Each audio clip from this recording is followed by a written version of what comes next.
ہمارے ساتھ موجود ہیں ہماری ٹرانسمیشن کے نور ہر دل عزیز ہمارے پیارے درویش صوفی جناب صاحبزادہ محمد عاصم مہاروی چشتی صاحب. ماشاءاللہ اللہ تعالیٰ ان کو جزا دے. ان کی باتیں سن کر ان کی رہنمائی لے کر بہت کچھ سیکھنے کو مل رہا ہے. سر السلام علیکم, خوش آمدید. وعلیکم السلام ورحمۃ اللہ وبرکاتہ. انسان جو ہے وہ احساس کا نام ہے. اور یہ جو ہماری روایات ہیں یہ بڑی مضبوط بنیادوں کے اوپر کھڑی ہیں. ہمیں علم نہیں ہے. حضرت ابن سینا فرماتے ہیں کہ the medicine is the mere aid in the process of healing. یہ جو دوا ہے یہ بس ویسے ہی ہوتی ہے ایک بہانہ سا ہیلنگ کے اندر, علاج کے اندر. انسان جب کسی کے پاس جاتا ہے, یہ ہم سمجھتے ہیں نا ہم ایک دوسرے سے علیحدہ ہیں جب, اور یہ جو ہماری میڈیکل فیلڈ ہے یہ سمپٹمز کے اوپر جو ہے وہ علاج کرتی ہے, علامات کے اوپر یہ وجہ دریافت جو ہے وہ نہیں کرتی. مجھے آج ایک بڑا وہ واقعہ یاد آ گیا آپ کے اس حوالے سے. خیر اس سے پہلے ایک اور واقعہ ہے. وہ یوں ہے کہ آپ نے ذکر کیا نا صحیح یہ امریکہ کا, تو اس کی ایک ریاست ہے کینٹکی, اور کینٹکی کا جو شہر ہے وہ ہے لوئیویل.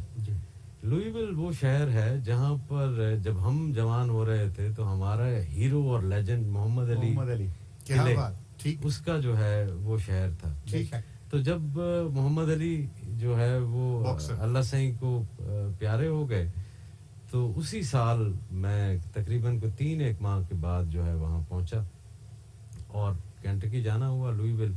تو دل میں آیا کہ یار اس لیجنڈ کے سامنے جو ہے اس کی قبر پر فاتحہ کے لیے جانا چاہیے. تو میں اس کی قبر پہ فاتحہ کے لیے گیا. یاسر آپ گوگل کیجئے گا دا گریو اسٹون آف علی. ٹھیک جی, اس کے اوپر ایک بڑی پیاری زبردست سی لائن لکھی ہوئی تھی کہ service you do for others is the rent you pay for your room in the havens. کیا خوبصورت بات. آپ جو دوسروں کی مدد کرتے ہیں وہ بنیادی طور پر کرایہ ادا کر رہے ہوتے ہیں جنت میں اپنے محل کا. ٹھیک. اور اب یہ جو جڑی ہوئی چیزیں ہیں, میں کوئی ایسی پرانی بات نہیں کر رہا, یعنی یہ لیونگ کریکٹرز ہیں ساری ان کی, اور میری اپنی ہڈ بیتیاں ہیں. میرے ایک دوست ہیں اور دنیا کے مشہور جو ہے وہ میوزیشین ہیں. پہلے وہ یہودی مذہب سے تعلق رکھتے تھے, بعد میں مسلمان ہوئے, اللہ سائیں کا ان کے اوپر بڑا کرم ہوا. اس کے بعد وہ 13 سال کے لیے ترکی چلے گئے. وہاں پر انہوں نے اسلامک میوزک کو سیکھا اور حضرت جلال الدین رومی علیہ رحمت کو جو ہے وہ پڑھا. اس کے بعد وہ واپس آ گئے. ابھی وہ ہالی ووڈ کے لیے اور ایرانین فلمز کے لیے میوزک کرتے ہیں. تو انہوں نے یہ 2019 میں مجھے بات بتائی. میں ان کے پاس پیرس میں گیا اور وہ کہنے لگے کہ ایک بڑا ہی عجیب سا جو ہے مجھے تجربہ ہوا ہے. ہوا کچھ یوں کہ میرے والد کا جنم دن تھا, تو انہوں نے اپنی ساری اولاد کو ہی جو ہے وہ بلایا ہوا تھا, اور میں کیونکہ مسلمان ہو گیا تھا تو ایک عرصہ سے میرے خاندان نے میرا ناطقہ جو ہے وہ بند کیا ہوا. میں وہاں پر گیا اور وہاں پر کسی طرح گفتگو جو ہے وہ آہستہ آہستہ مذہب پہ گئی اور مذہب سے پھر جھگڑے کی صورت میں بدل گئی, اور میں غصے میں آ کر اپنے والد کے سامنے اونچا بول بیٹھا اور خاصے اونچا تلخی سے میں وہاں سے نکل آیا.